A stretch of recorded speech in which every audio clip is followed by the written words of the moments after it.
I'm Vinny Politan. He's been indicted. The big headline, the huge headline here for Luigi Mangione is it's first degree. It's not second degree, it's first degree. And there's a big difference. Big difference, and will impact Mangione, obviously, but will impact the way this case progresses from this point forward. Because all of a sudden now that he's been indicted for first degree, there is something to battle over in this case, despite the overwhelming evidence against this man. There is now a place for this battle to take place between the prosecution and the defense, and will impact whether or not there is some level of a plea negotiation here, or if this thing will actually go to trial. All right, I've got a lot to say. I've got the new indictment in front of me. It looks blank there. It's 11 counts, but it's really that first count that counts the most. I'm Vinny Politan, and this is Vinny Live. Hey, get ready, get set, let's go. It's true crime, streaming live, worldwide. It's Vinny Live. It's true crime, streaming live, worldwide. It's Vinny Live. Get ready to post inside the chat. Get ready for the prosecutor hat. Get set to like and to subscribe. Let's go. It's time for Vinny Live. It's growing on you. I know it's growing on you. Even those of you who don't like the intro song, it's growing on you. It's Vinny Live on a Tuesday. Big news. The press conference just ended. But what this is really about is the new indictment against Luigi Mangione, and it's first degree. And initially the charges were second degree, and we talked about that at the time. We said it's a very specific set of circumstances that are reserved for first degree in New York. There has to be some special circumstance, whether it's a police officer as a victim, an EMT, a judge, a witness, for hire case, or the T word, terrorism. I don't know if I can say that on YouTube. I don't know if I can say that on Facebook. I don't know if I can say that on Twitch. I know I can say it on X. All right.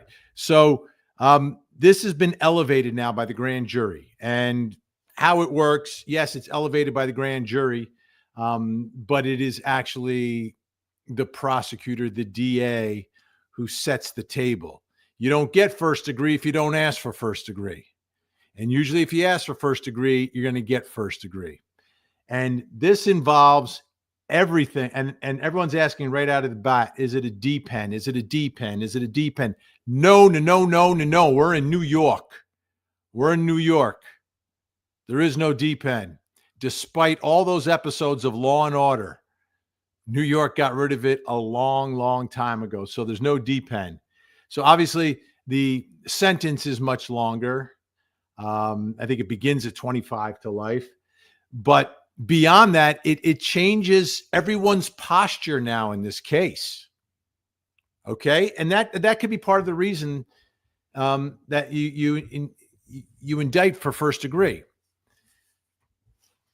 Because remember, the most certain outcome for a prosecutor is a plea agreement, where you don't have to try the case and you don't have to leave it up to 12 jurors to get a conviction.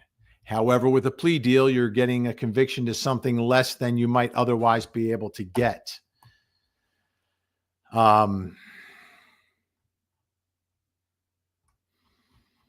By the way, folks, we're streaming live on Facebook, my YouTube, and I believe we're also streaming live on the Court TV YouTube channel today. So welcome to all those folks. We're also on Twitch. We're streaming live on Twitch, and of course, we are on X. So we are everywhere that we can be at this moment. Thanks for joining us.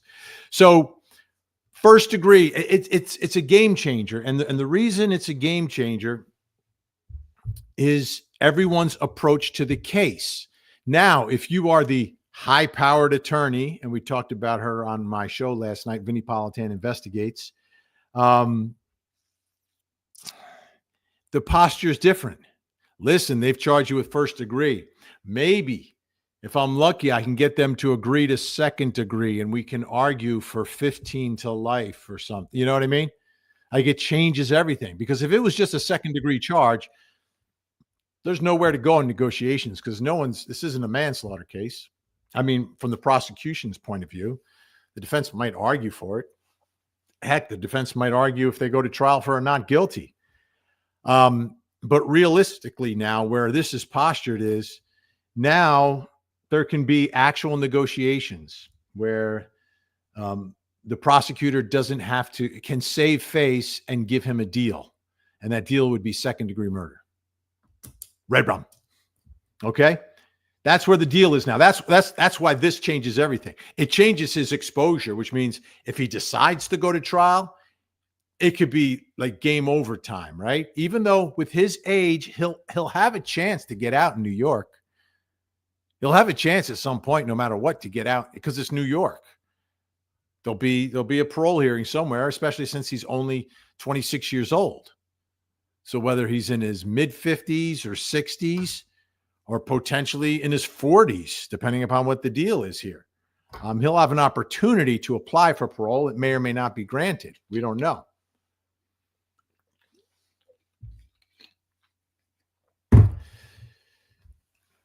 So the actual charge to prove, though, is something that's interesting. Let me read for you from this because it's my printer printed a little light, so excuse me. The grand jury of the County of New York by this indictment accuses the defendant of the crime of red rum in the first degree in violation of Penal 125.27 subsection 1A 13 subsection B. The defendant in County of New York on or about December 4th, 2024. It's funny because they always say on or about because we don't want to be held to a precise time, but this one was on video. So even though they use that legalese, they didn't need to. They could just say on December 4th, 2024, being more than 18 years old at the time of the commission of the crime with intent to cause the death of another person, caused the death of Brian Thompson, and said person was killed.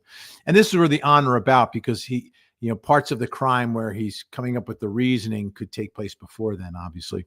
Said person was killed in furtherance of an act of terrorism involving a violent act and acts dangerous to human life that were in violation of the criminal laws of this state and were intended, and this is the key, okay, this is where we get into the intention is really another way to talk about the motive, like why did he do this?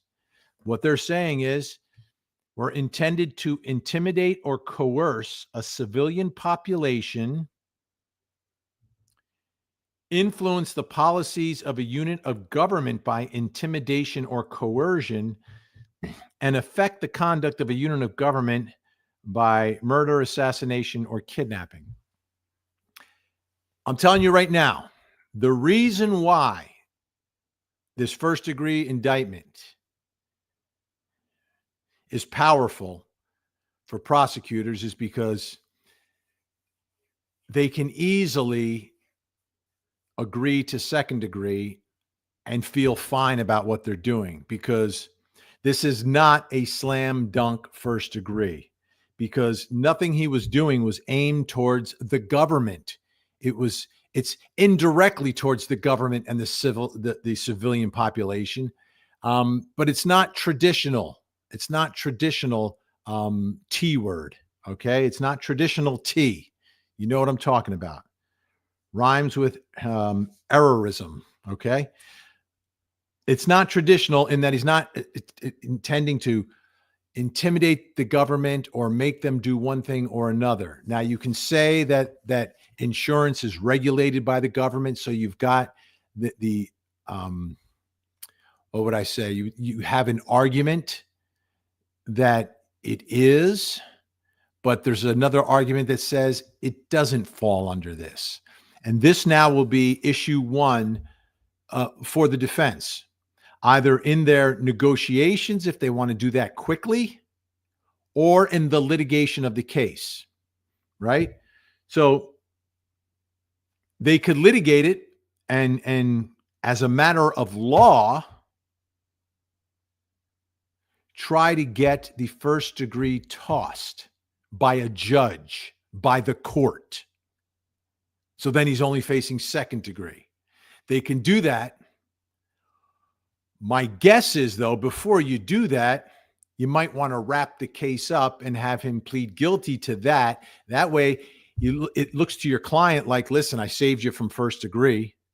I got you the second degree, right? And then we'll argue at sentencing, whatever the sentence should be, right? Each side makes their arguments with the aggravating and mitigating factors, right? That's one way to get out from under this, right? For the defense. The other way is if they fight it, right? If they fight, they want to fully litigate it. If the money is rolling in, and trust me, it plays a role. If the money is rolling in, like if his family is funding his defense, or if this defense fund gets much higher right now, yesterday it was like $134,000 raised for a guy who comes from a family that is 1% of the 1%ers. Like, he's not the guy who needs the money raised. Okay. I'm just, anyone out there who's thinking of donating to his defense fund, like, he's got family, and the family has literally tens and tens and tens of millions of dollars. They can afford to defend him and hire whoever they want. They may have done it already, but he does have that fund also. Okay. That being said, if the money is there to fully litigate this, then that can happen.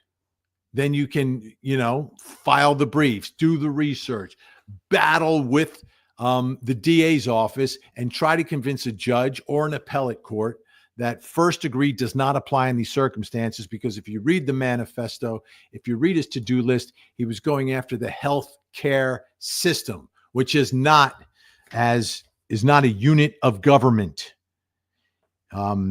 Is not the civilian population, although there's an argument that it's the private sector is part and parcel of the civilian population. I don't know. It's gray area. It's wide open. It's wide open. So I think it was actually a brilliant move by prosecutors to indict on this. It takes the pressure off and gives them a chance to offer a plea deal, wrap it all up, without having to risk what could happen at trial. So what could happen at trial? You don't know. Anything can happen at trial. It's your burden beyond a reasonable doubt. This case has overwhelming evidence.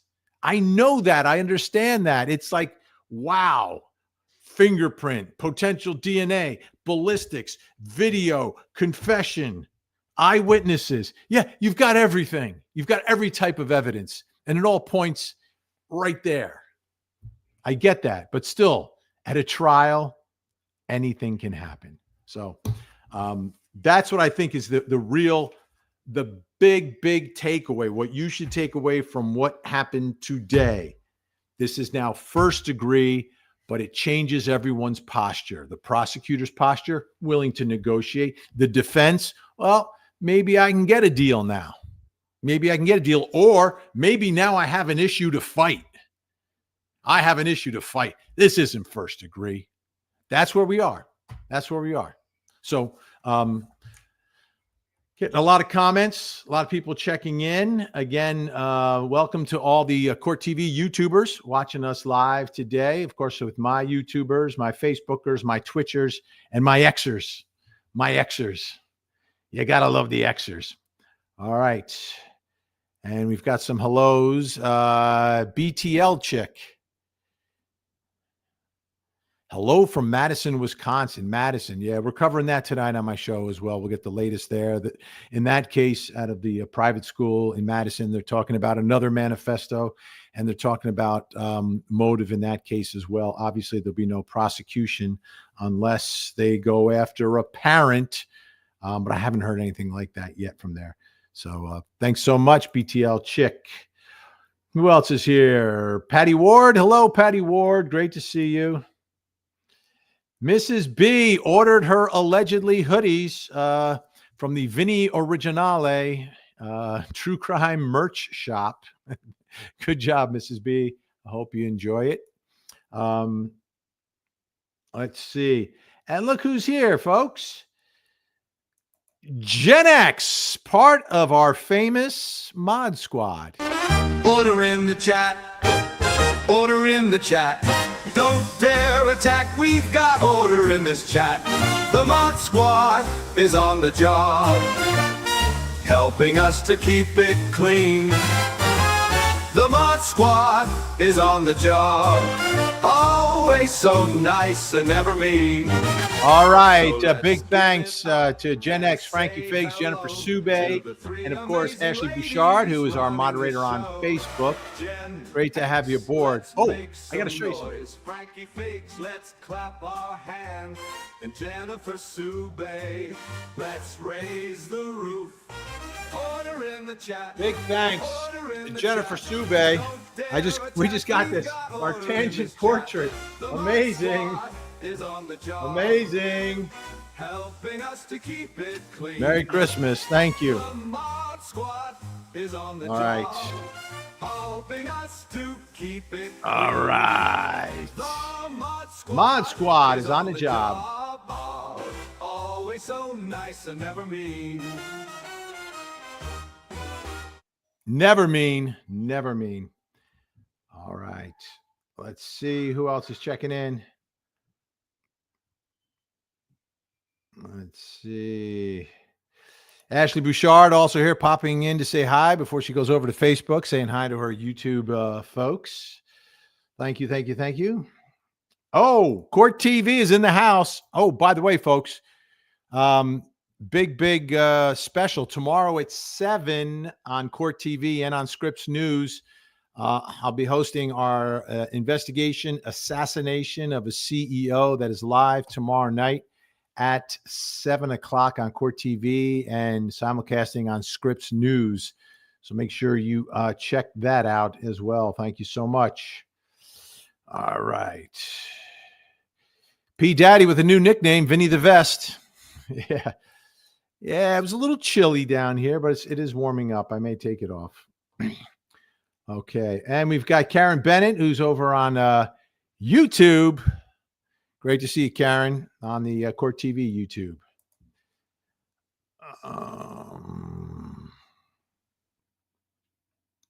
Whoa. All right, Lindsay Gandy. Hi, Vinny. I just left the chat. Everyone thought he was being overcharged. Okay. No, it's not. It's not an overcharge. It's the gray area of how you define the T word under New York law. Can it include taking out a private citizen in an attempt to impact the healthcare sector in the United States? The healthcare sector is regulated by the state. It's regulated by the federal government. It could impact the way they do business. That was part of his intent, according to his own words. So I don't think it's an overcharge. I just think I think the defense may have an argument to have it thrown out, but maybe not. Like if he did what he did in Georgia, it'd be life without the possibility of parole. Easy. And prosecutors would not negotiate it. Wouldn't happen. Here, I think there's going to be a negotiation. And I think that was the point. That if he just wants to wrap it up and not go through the whole trial and all the unknowns, Susie Franklin, how do you feel about so many people idolizing him for what he did? I think it's misplaced idolization. It's extremely misplaced.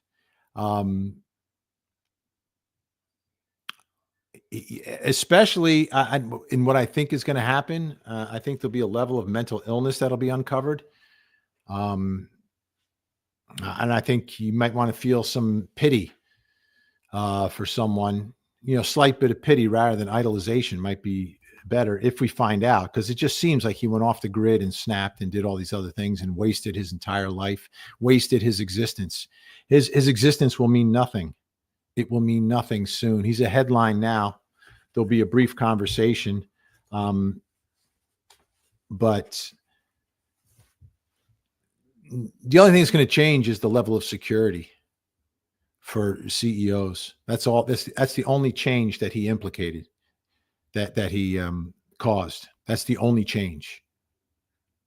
The business of insurance is not going to change. It's a business, And if the only way it changes is if the regulations change, and it's regulated. So if they do something that is illegal, they get called out on it. Insurance companies, all different types of insurance companies, there are guidelines to what they can and what they can't do. And if they violate any of those laws or regulations, then complaints need to be made. And then, the justice system does its work. And honestly, the way you change the way people do business, if they're doing business in a way that is illegal, is you take money from the business. That's how you change it. You take money from the business. I mean, and you just have to look at the reality of it. There are competing things here, right? It's a public company. The people who run a public company are beholden to the shareholders. Okay? And their job is to make their private company profitable. Now, if you don't want private companies in the world of health insurance, then, change the laws, change the system. But I don't know how you do it without health insurance. I don't know how you do it. But if a company is a business and it's the insurance only exists if they make money. If they don't make money, they cease to be in business. Now you can argue about how much money they should make, if there should be a cap on what they make. But now you're talking about changing regulations, not taking lives. That's why I think all of this is all of this, whatever people are saying and doing, is all in the wrong spot. You want to change it, you can change it. Like there's a mechanism and a means to change it. This is not it. The only thing that changes are more security for CEOs and most of his life behind bars for Luigi Mangione. Those are the only two things that have changed. Like his freedom has changed and the amount of security for CEOs has changed. That's it. So the idolization, to me, I don't agree with it. And you can hate insurance. You can hate your insurance company. A lot of people do. Most people do. Some people have had good experiences, maybe not with their health insurance, but maybe with their homeowner's insurance. I don't know. But it's insurance. Insurance is a business by definition. So, and when you're a public company and you run a public company, you have one job. You know the way a criminal defense attorney has one job, which is to represent the accused? A public company, if you're running a public company, your role and your job is to, within the bounds of the law and within the bounds of ethics, to maximize the profits of your company for your shareholders. Otherwise, your shareholders will remove you or the board will remove you and someone else will run that company. That's the way it works. That's just the reality of it. If you want to change the entire structure of health insurance in this or health care in this country and get rid of insurance, all right, figure it out. How are you going to do that? Figure it out, get it done. Elect people who will get it done for you. Or insure yourself. Be self-insured. Like the Mangiones could be self-insured. They have that much money. All right. So that's how I feel about that. I'm not a big fan of cold-blooded first degree. Let's see who else is here. We're checking in.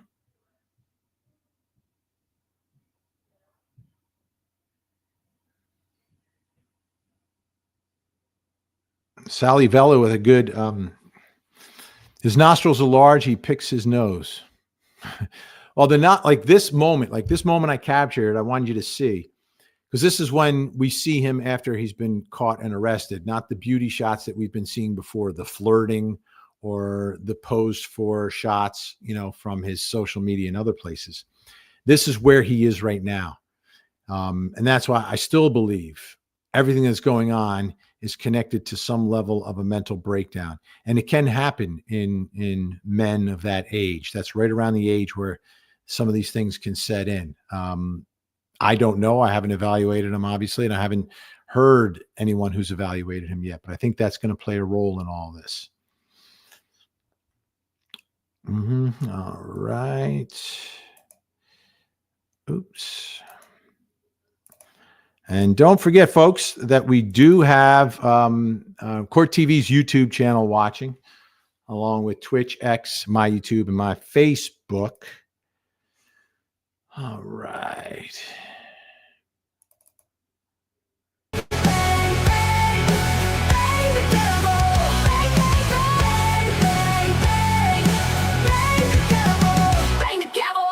All right, we're banging the gavel for Truth in Time has become a YouTube member over there on the Court TV channel. Welcome.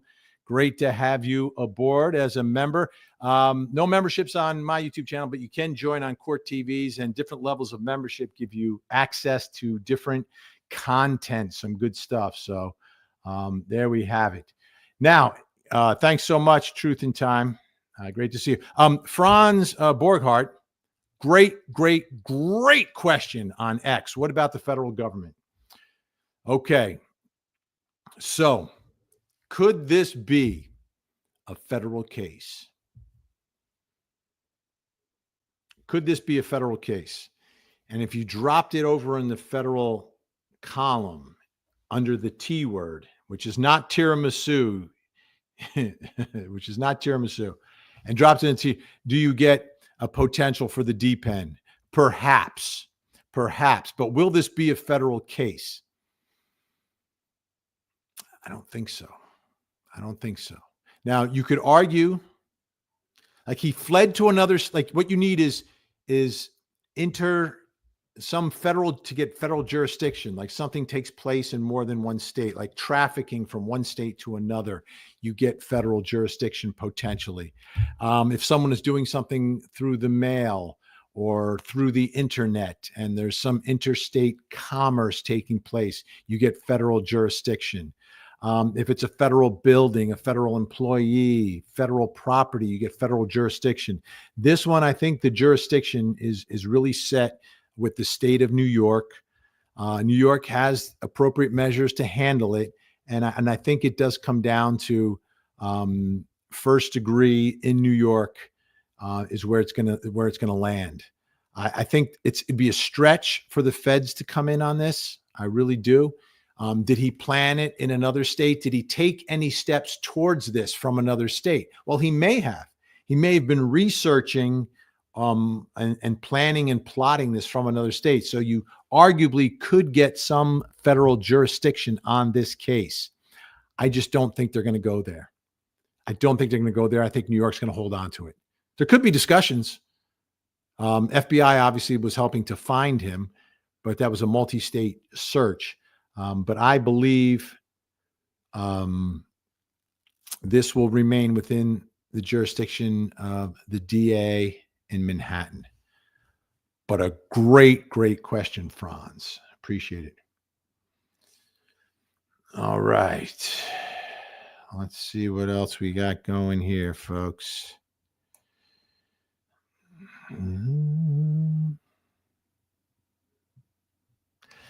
Anita on Facebook. Hi, Vinny. I'm glad they're charging first degree and other charges. Yeah, there's 11 altogether. But a lot of it's duplicative.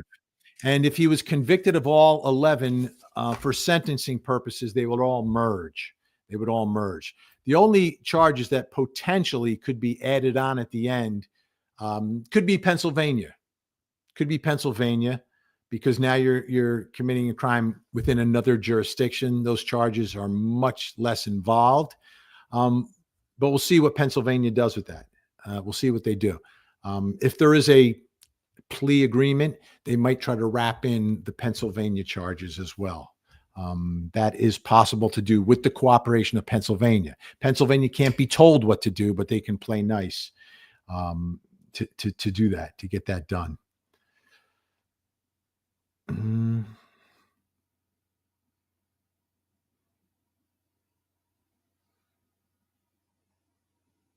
And we've got some sarcasm from Andrew Mashburn. Is this the first time Alvin Bragg indicted an actual criminal? It's coming off of some of the New York cases that we've seen. Well, it was interesting, right? Because you're looking at this, and Alvin Bragg has traditionally been one of those, I call them the nouveau prosecutors, who come in with really a criminal defense perspective, and their vision of justice is different than a traditional prosecutor who sees a crime. When they find the person responsible, they charge them. He sees things a little bit differently, sees bail differently, and, has had, depending upon your perspective, mixed results in the city of New York.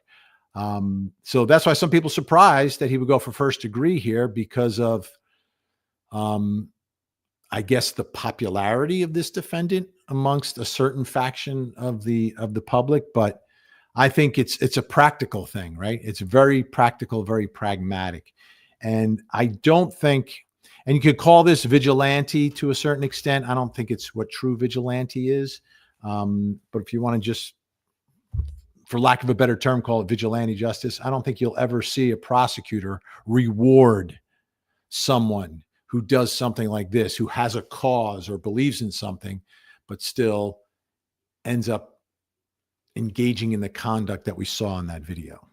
I think it'd be difficult for any prosecutor to do that. And Okie, finding my own way. Nice to see you on Twitch, Vinny. Okie, nice to see you on Twitch. Thanks for joining us. Okay, and Hilario believes what he believes, right? He's an American hero. Media and corrupt politicians can't convince me that he is a T word, right? Well, like I said, I think I went over this, Hilario, how that argument of the T word is kind of in the gray area here, because technically the insurance industry is not the government, right? So by the plain words of the text, you may be 100% correct that he may not fall under the T word. I will disagree with you from the hero perspective. I think someone, and think about this now, all right? This is what I want you to think about, Hilario. Someone who was this smart, someone who had access to large amounts of money and access through the country clubs that his family owned to people with money, could have affected lawful change, could have impacted, whether it's lawmakers locally, nationally, in a way that he will not impact them now, through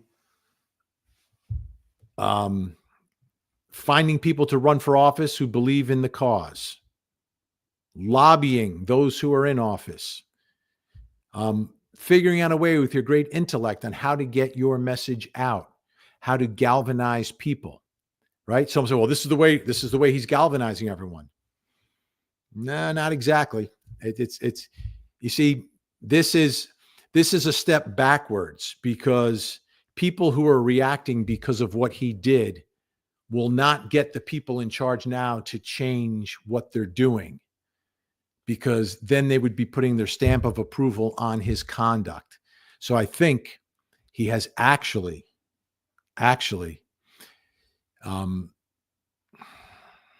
taken the potential to change things in healthcare in this country backwards for a moment, because any immediate reaction in this time is going to be nullified, because it's all going to come back to this, and you are not going to be the one to provide a stamp of approval for this. And people can believe what they believe, Hilario. You know, you may have had extremely, extremely bad experiences. I hope that's not the case, but I understand that there's a lot of folks with you, Hilario, who believe that. All right. Who else we have here? Scott, I think I've answered why the T charges. I think I've answered that. If you joined late, let me see. No, this was an early comment. This is a half hour ago, so I think I answered that. It's what's interesting is this is right. This is the interesting part. Everything that he did that made everyone aware of why he's doing this is why he's charged with first degree. So if he just commits the act, it's going to be second degree. But because he committed the act, put the words on the casings, had the manifesto and the to-do list, because of all of that, and because perhaps of what he may have said at some point, all of that has given rise to the movement and the support behind him, but it has also caused these charges to be levied against him. You see, without the manifesto, without the writing, without the words on the casings, it's second degree. But with it, there was an opening and an opportunity for prosecutors to hit him with the T charges. So there's a bit of irony to it, because it hurts him, but it also makes him, right? TS, man, I heard the grandma left her is leaving 30 million. I've heard something about the 30 million as well. I haven't verified it. It's very possible. There's a lot of money in that family. I mean, it's a chain of like nursing healthcare facilities, which work hand in hand with insurance companies. By the way, he had no connection to United. That was not his insurer. And everything about his bad back, I'm not sure. I mean, that's what people suspect. And because we heard from someone who knew him about this incredible pain he was in. Jennifer Sube reminding everyone, don't forget to smash that like button and subscribe and share. Thank you so much. And Ashley Bouchard reminding everyone, don't forget to watch me on Closing Arguments tonight, 8 o'clock. Obviously, we'll be talking about him. We'll be talking about the private school and the 15-year-old girl from Madison, Wisconsin. And then at 9 o'clock, we'll be talking about Lisk, Gilgo Beach. Victim number 7, official charges. We'll be talking about that as well.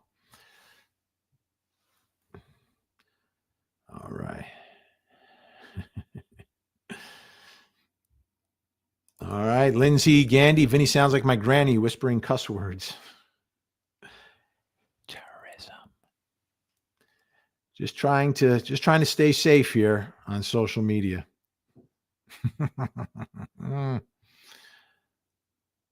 All right. True crime nut, definitely first degree. Definitely. But Garlic 1787 says Erder and the Ecken agree. Right? That and this has now become, every case has an issue, right? So even a case like this, where again, circumstantial direct evidence, fingerprint, potential DNA, ballistics, eyewitnesses, surveillance video, confessions, all of that, right? The written confessions, every type of evidence, but there's still something to battle over now that this is a first degree case.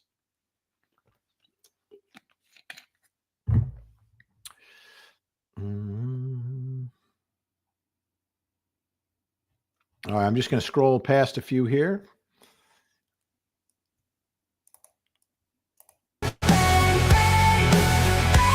Bang the gavel for Fernando.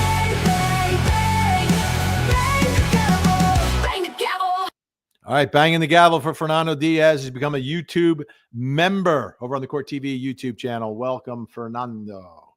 Great to see you. All right, let's see.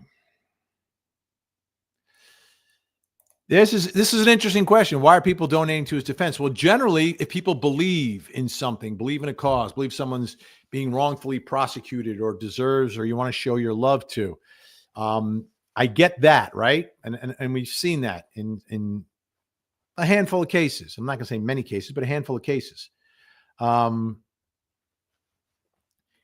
Here's the problem. He doesn't need the money. Like, is there an acknowledgement? Like, do the people who are donating, who don't have a lot of money, realize how much money his family has? Right?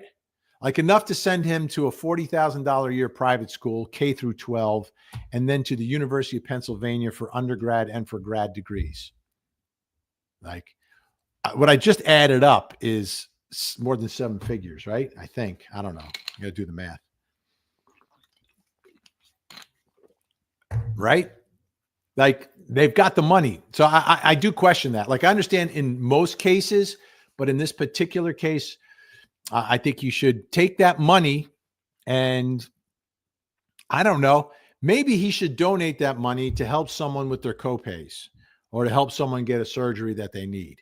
That's what he should do with the money. Maybe he will. Maybe he will. Because he doesn't need it.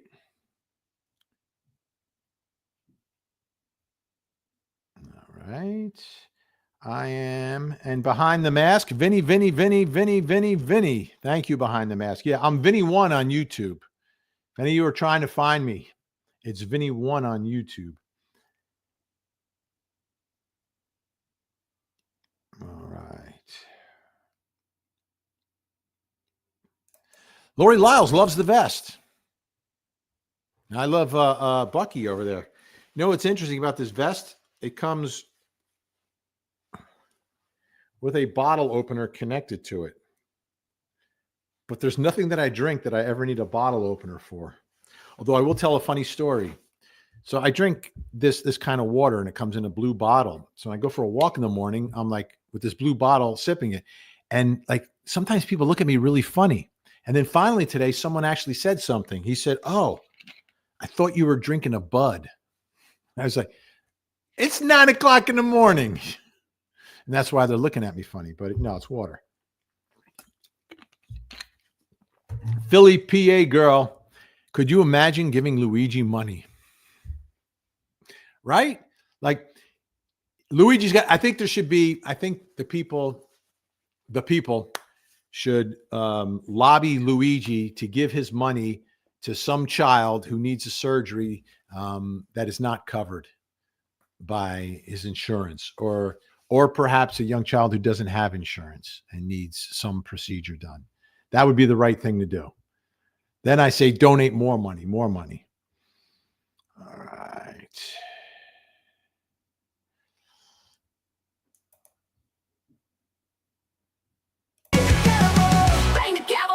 Banging a gavel for Amanda. GC has become a YouTube member. Welcome to the gang. Welcome to the gang. A lot of bang, a lot of gavel banging right now. All right, so I need to remind you to watch me tonight. We're doing this tonight. By the way, I am. 1 second. Where am I? Oh, here it is. I just got to check my text messages real fast. When I'm in the middle of the show, I always have to check with work, make sure I didn't do something wrong.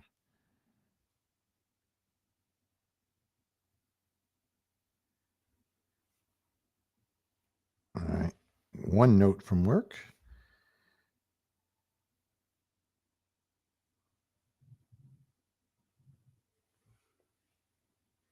All right. We're good.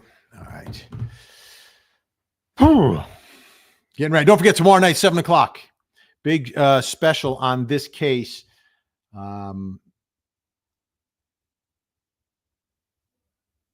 Okay, this is interesting from Mons Ben Theo. Mons Ben W. Theo. Hello, Vinny. Love you. Love your show. Love it all. Did you see my theory on where Murdoch's nugs are on Facebook? Seriously, that's why they can't be found. I've got to check. I did not see that. I'd be very interested We were talking about that the other night on the air. Alec Murdoch. All right, let's see.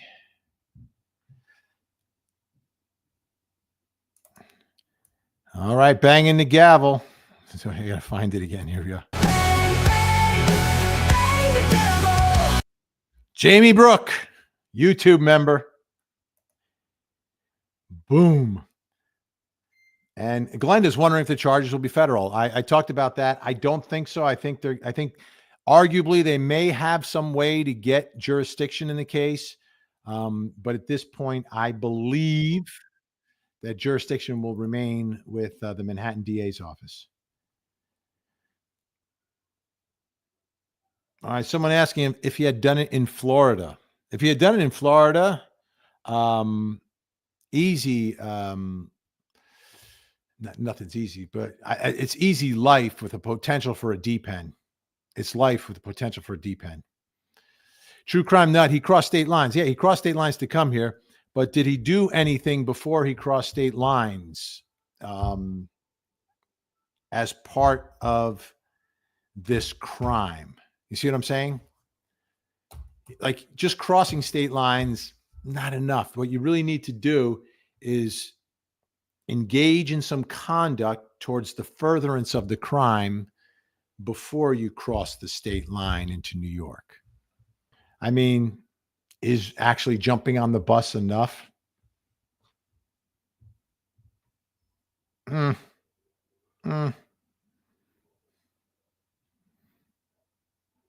don't think it's going to be enough. Michelle L., can you explain jury nullification and when it applies? Jury nullification applies. Here's the thing about jury nullification. Okay. And what it is despite the facts, despite the law, and despite the facts proving the law of the charge that a defendant is facing, the jury says, we don't think so. Yeah, we agree they proved their case, but despite the fact that they proved their case, we want to send a message. And the message is you don't prosecute someone for this in this jurisdiction. And then that's jury nullification. They vote not guilty despite the fact that the case was proven. And they, to a certain degree, acknowledge that it was proven, but they just don't think those charges are right. They don't think those charges were right. And jury nullification is not something that can be asked for or argued for by the defense. So you can't ask for it, but the jury can do it. The judge won't tell the jury they can do it, but the jury can do it. It's like the best kept secret in our system of justice, which is that a jury can do whatever they want. They can come to whatever conclusion they want. They won't be told that. They won't be instructed that. No one will argue for them to do that. But if they do it, there's nothing you can do about it. So if the jury says, no, not this kid. Jury nullification. Jury nullification.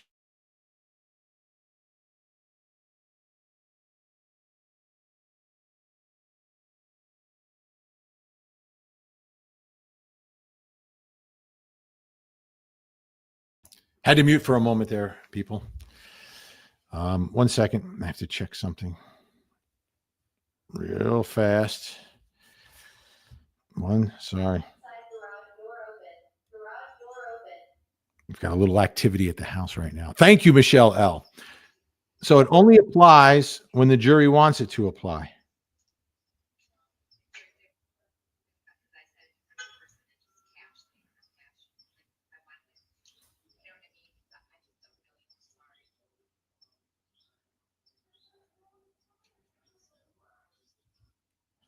All right.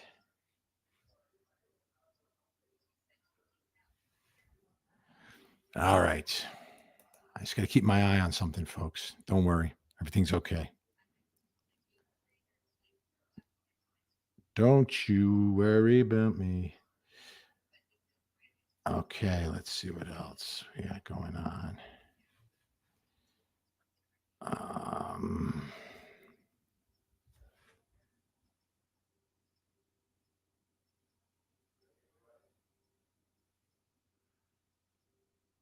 Here we go. Vinny defending capitalism. Vinny explaining capitalism. See, Stavridis. Like, I'm trying to have a logical conversation as to why something will or won't work. And understanding the way the insurance business works is important in understanding in the way that this crime will impact the insurance industry and why it will not effectuate change, and what systems are in place and what the ethical obligations are of people who are running these companies. Their obligation is to the shareholders. That's just the way it works. That's the way all these public companies work. That's I mean, you hear shareholder lawsuits and things like that. Yeah, there are problems. Now, if they want to run a company to make less money, that's fine. May not be fine with the shareholders. That's just the way it is. Now, if they're doing something illegal, right, there's plenty of ways to file complaints because the insurance industry is, in fact, regulated. And I hope I made that clear. Thank you. C. Stavridis. Autumn B with a great point. Graduating from UPenn and being wealthy had more connections to make changes than many. Absolutely. So true. I mean, the level of contacts that you can make just from going to your family's country club is amazing. And it probably begins locally in Maryland, right? And then you kind of reach out. But, if you're young, you're smart, you're energetic, then you can get that done. Mm-hmm. So there you have it. Insurance companies are in bed with politicians. Oh, yeah. You betcha. That's why you elect politicians who aren't. Right? Lindsay hates her car insurance. Yeah, our car insurance is, it's expensive. I'll tell you, when I've gotten in wrecks, I've gotten everything covered, but it was usually covered by the other person's insurance because I didn't cause the wrecks. So it worked. That part worked for me.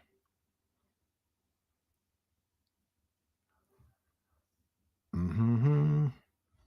All right, I'm going to scroll a little bit because I've got to run. I've got to run and get ready for the big show tonight at 8:00. But we had a nice crowd here today. Brooklyn Janet, no excuse for red rum, but he's brought insurance industry greed and menacing power over an average American into the national conversation. Yeah, there's a conversation. I don't think there's going to be change yet. And the conversation's been going on for some time, hasn't it? Like, I mean, right now, it wasn't part of the last cycle of issues in the election because of a lot of other problems, but it's more than insurance. It's the entire healthcare. It's like, why do things cost what they cost? Right? I think it starts with the cost. Why do things cost what they cost? And is it the influence of the insurance industry that jacks up the prices for people without insurance, right? Because, the insurance companies pay a different rate than you would just pay out of your pocket. That's a problem. I get it.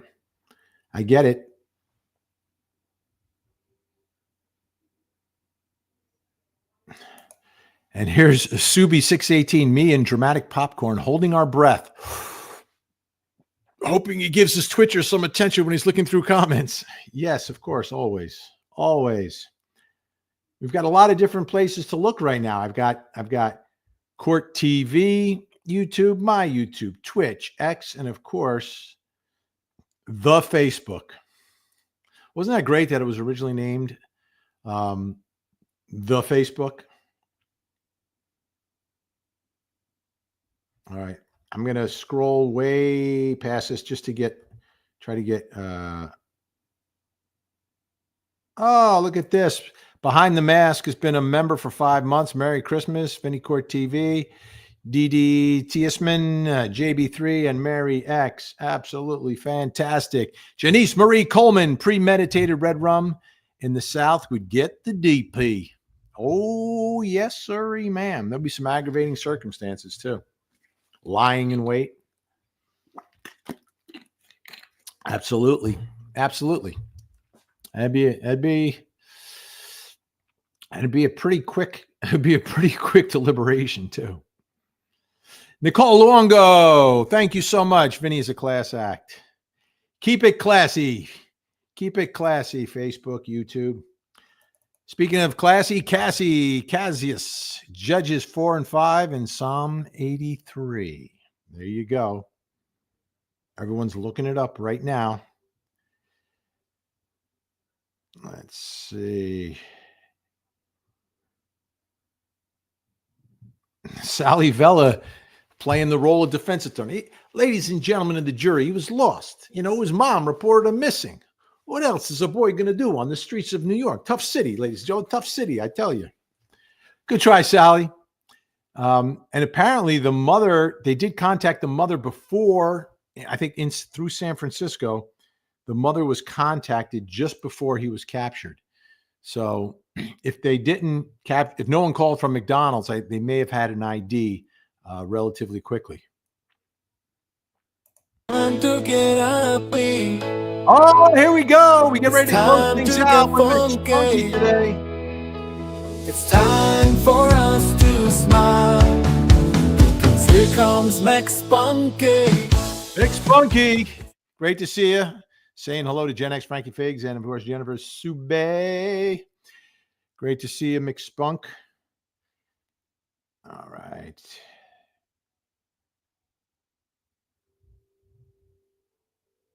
This is the big question. This is still the lingering question I think that we have about everything because we saw so much evidence, which is from Avasim76 on Facebook. Vinny, I find it interesting that the guy knew just when Brian Thompson will be walking by at that early hour. Wouldn't a CEO like him have a security person? If so, where was security? His former security was asking the same question when interviewed, like, where was the security? He's just walking across the street, but you're walking across the street. He was there for 10 days. I think the CEO was apparently there a little bit early, so maybe there was an opportunity to scout out his routine for all this. I'm not sure. But to me, that's still the lingering question. I think that's why everyone wanted to know, did he or did he not have any help, or just how much preparation went into this? How did he get the information? How was it that he was there just in time?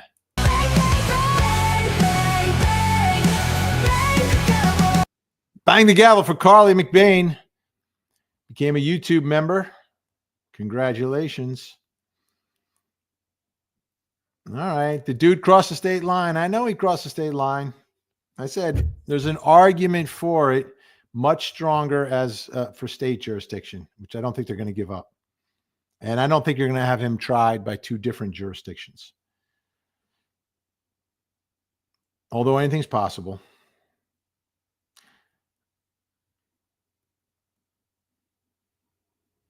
All right. I'm almost caught up. I'm just 10 minutes behind. Emmy. Hi, my friends in Twitch chat. Look at that. Way to go, Emmy. Thank you so much. Brooklyn's still in the house. Americans infuriated with politicians taking money from corporations to do as they please. No regulations. Politicians cooperate and get campaigns for work for big business. Yeah, it's the world of lobbying, right? And you know who has the biggest hold on Washington? Our representatives? Big tech. Big tech. Washington needs to be disrupted. A new power structure. The people need to. It's power to the people. Power to the people, but not law and disorder. See, there's a difference between power to people and law and disorder. Breezy, wouldn't jury selection weed out those who might be considering nullification, just like those who would support him? Jury weed out those who might look at it. Yeah.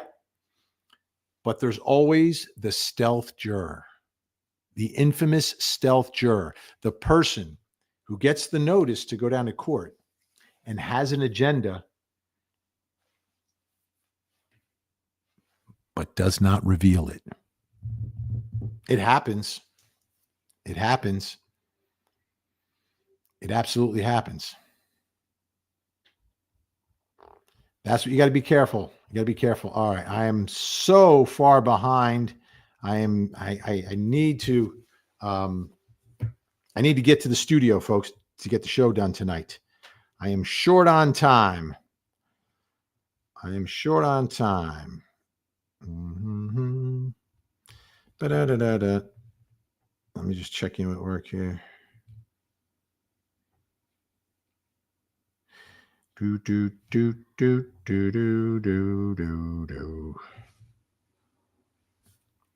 All right. I have to run. I don't have time for the blood sugar game today, folks. I have to run.